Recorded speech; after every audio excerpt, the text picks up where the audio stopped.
विकास नेहमीच चांगल्या वाईट घटनेची घेतो दखल. बातमी मागील बातमीचा अर्थ काढतो सखोल. तर जाणून घेऊया शाळा महाविद्यालयाच्या 100 मीटर परिसरातील 19 पानटपऱ्यावर कारवाई. तंबाखूजन्य पदार्थ व सिगारेट विक्री विरोधात पिंपरी चिंचवड पोलिसांची धडक मोहीम. शाळा आणि महाविद्यालयांच्या 100 मीटर परिसरात तंबाखूजन्य पदार्थ व सिगारेटची विक्री करणाऱ्या पानटपऱ्यांविरोधात पिंपरी चिंचवड पोलिसांची धडक कारवाई केली. पोलीस परिमंडळ 1 अंतर्गत विविध पोलीस ठाण्यांच्या हद्दीत पिंपरी चिंचवड महानगरपालिकेच्या सहकार्याने एकूण 19 पानटपऱ्यांवर निष्कासनाची कारवाई करण्यात आली.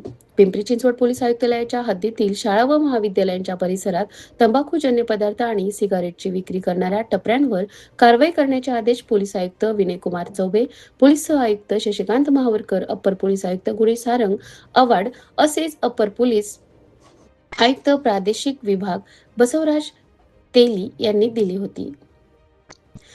या आदेशानुसार परिमंडळ 1 अंतर्गत संबंधित पोलीस ठाण्याच्या हद्दीत महापालिका प्रशासनाच्या माध्यमातून योग्य पोलीस बंदोबस्तात कारवाई करण्यात आली. कुठे किती टपऱ्यांवर कारवाई? निगडी पोलीस ठाणे 3 टपऱ्या, चिंचवड पोलीस ठाणे 2 टपऱ्या, संत तुकाराम नगर पोलीस ठाणे 6 टपऱ्या, दापोडी पोलीस ठाणे 3 टपऱ्या, सांगवी पोलीस ठाणे 5 टपऱ्या अशा प्रकारे एकूण 19 टपऱ्यांवर निष्कासनाची कारवाई करण्यात आली. शाळा महाविद्यालय परिसरातील विद्यार्थ्यांना तंबाखूजन्य पदार्थांच्या व्यसनापासून दूर ठेवणे तसेच नागरिकांच्या आरोग्य आणि सुरक्षतेला प्राधान्य देणे हा या कारवाई मागील प्रमुख उद्देश आहे.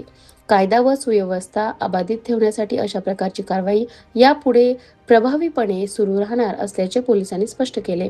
ही कारवाई पोलीस आयुक्त विनयकुमार चौबे, पोलीस सहआयुक्त शशिकांत मावरकर, अप्पर पोलीस आयुक्त सारंग आव्हाड, अप्पर पोलीस आयुक्त बसवराज तेली, पोलीस उपायुक्त परिमंडळ 1 संदीप आटोळे, सहाय्यक पोलीस आयुक्त सांगवी विभाग मनीषा कदम आणि सहाय्यक पोलीस आयुक्त पिंपरी विभाग प्रशांत डोले यांच्या मार्गदर्शनाखाली करण्यात आली.